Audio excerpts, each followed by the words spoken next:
Piece by troubling piece, Hollywood's carefully constructed front is falling apart. There have been rumors about some of the biggest names for years, but now there is a new wave of accusations that blows everyone away. Claims that were once impossible are now in the public eye. What people used to say behind closed doors is now being shown to everyone, hints at hidden lives and scary facts that lie beneath the surface of fame. You want to find, but he wasn't trying to kiss me on set. He'll try to kiss me or anyone else after the set, Jaden. Please only take one because you've been arguing with me the whole time in the press store. Please only take one because I want to kiss you, applause. Jaden, just smile. Just smile. Just smile. I believe that Will and Jada are interested in Jennifer. Diddy recently exposed Will Smith for supposedly being DL and having several gay freak-offs with him in various hotels, thus it appears that the rumors that he is a power bottom may actually be true after all. As it turns out, Jada apparently learned of Will's alleged DL lifestyle, but she chose to remain with him since they both supposedly vowed never to get divorced. They had reportedly been married in an open manner for some time, which is why Will allegedly let her to have an affair with August Alsina. According to the notion put forward in the transcript, she essentially gets her back blasted by her own side parts in exchange for letting other guys drill his hole. The transcript claims that Jaguar Wright was the first to provide this information, and Diddy is now purportedly confirming him.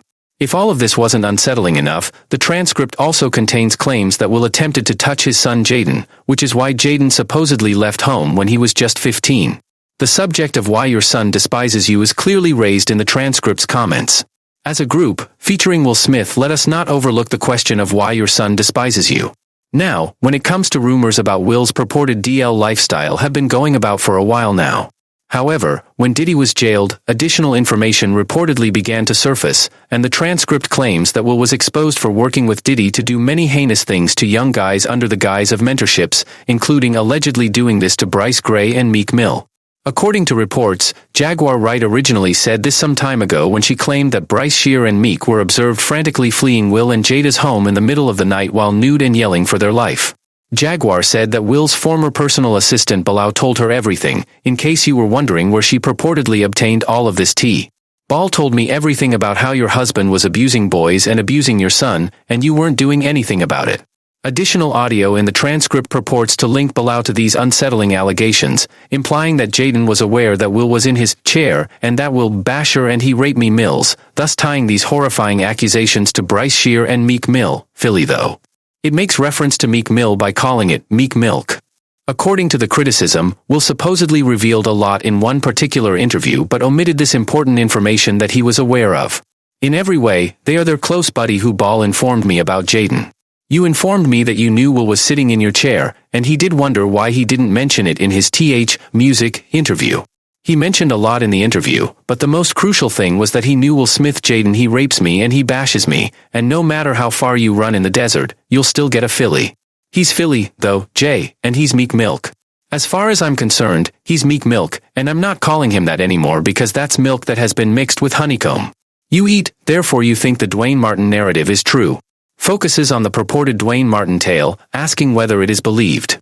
The response provides a detailed, graphic description about Dwayne reportedly folding him over like that, taking him to Panther Town, but it also adds the statement, of course everybody knows that. You think that the Dwayne Martin scenario may have occurred, and of course, everyone is aware of that. Everyone was aware of their presence, but no one was aware that Dwayne was carrying him to Panther Town by folding him over in that manner. For those of you who are curious about how Bryce Shear got inside Will Smith and Jada's house in the first place, the transcript reveals that it all began with his manager, Charlie Mack. Charlie is accused of introducing Will and Diddy to Bryce Shear in order to mentor him. However, by the time the mentoring ended, Bryce was supposedly hooked on a variety of hard narcotics and his cheeks were allegedly rotated all over the place. They supposedly did everything to Bryce Shear except coach him. Will was meant to help him with his acting career, while Diddy helped him with his rapping career.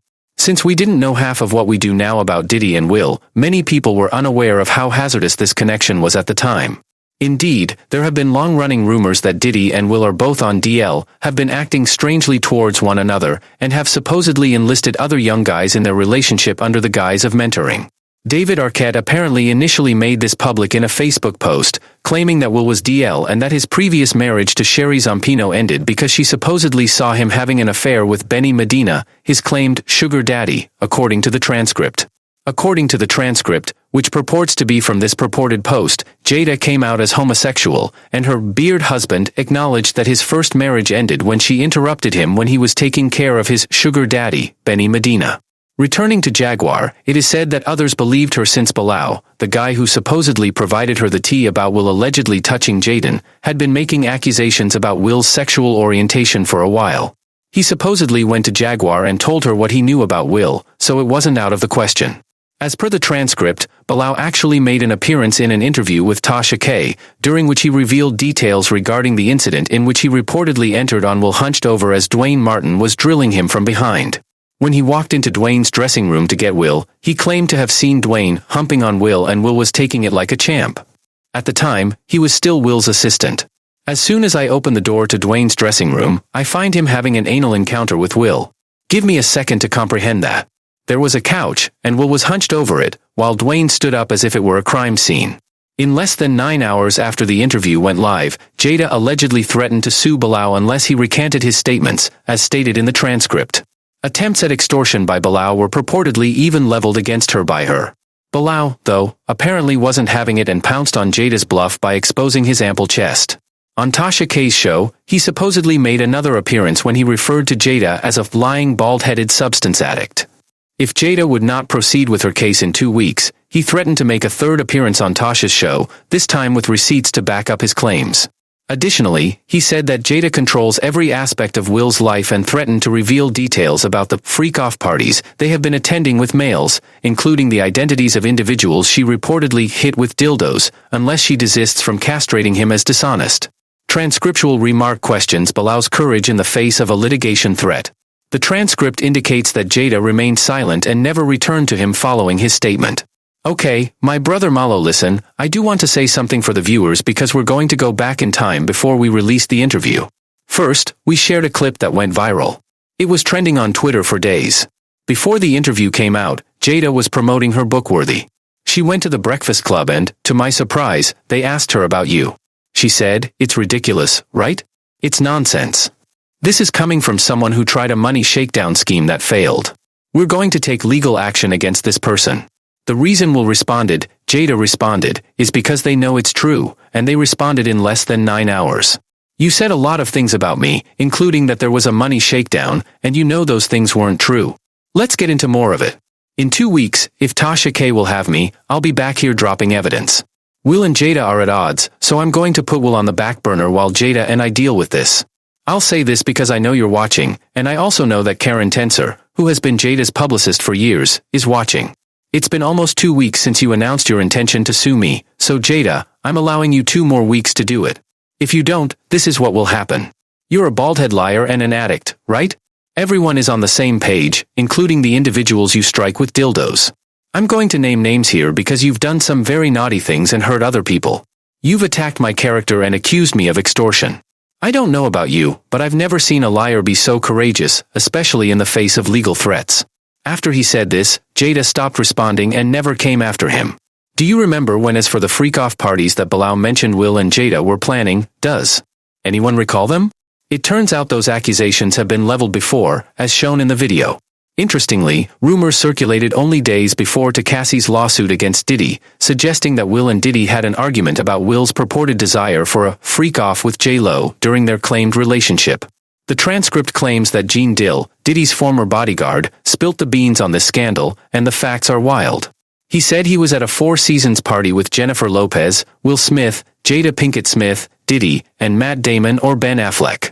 During one incident, Diddy allegedly informed Dill, "Yo, I think Will and Jada is trying to scoop up Jennifer," and then added, "I want you to stay close cause I'ma snuff him." Dill recalled this incident from when Diddy signaled him over. Put an end to the quotations. From what we can gather from the transcript, Dill was thinking something along the lines of, "We're still going to beat the __ out you." Will and Jada may have felt at ease starting the said freak-off effort with Diddy and J-Lo because they had done something like that with Diddy previously, but probably with males, not prominent women like J-Lo. The commentator challenges Diddy's desire to fight Will Smith and speculates that this is because all the way back in 2013, there was an inquiry into Diddy over his involvement with minors. Nevertheless, he managed to bury the matter before it became public knowledge, as shown in the article. As stated in a 2013 U.S. court document that is referenced in the transcript, federal investigators allegedly probed James Roseman, a music manager who had turned himself in as kingpin, regarding the sexual preferences of celebrities, including whether Sean Diddy Combs had sexual relations with minors. The transcript's commentary claims, quote, "It's all beginning to add up, that the A-listers in Hollywood allegedly trade off their sons for freak shows and then dump them or find someone else who'll do anything to get ahead. Supposedly, after all that, they intimidate the lads into silence." The transcript implies that it truly makes one question the true nature of the suffering endured by these young guys. The record of conversations shows that, as always, individuals were expressing themselves online. A single individual said, quote, "There are inappropriate videos of him with his son online making Jaden Smith uncomfortable and always forcing him to kiss him. Look it up. I believe Jaden has been assaulted by his dad." Quote ended. And further commenter allegedly said, "My lord, Will Smith cheated on Dwayne Martin with Diddy while Diddy cheated on Clive Davis with Will Smith." Quote ended. Now I am interested in hearing your opinions. Is Diddy's purported snitching on Will's DL an issue for you? Also, did you see that Will really touch Jaden? Post a comment telling me what you think.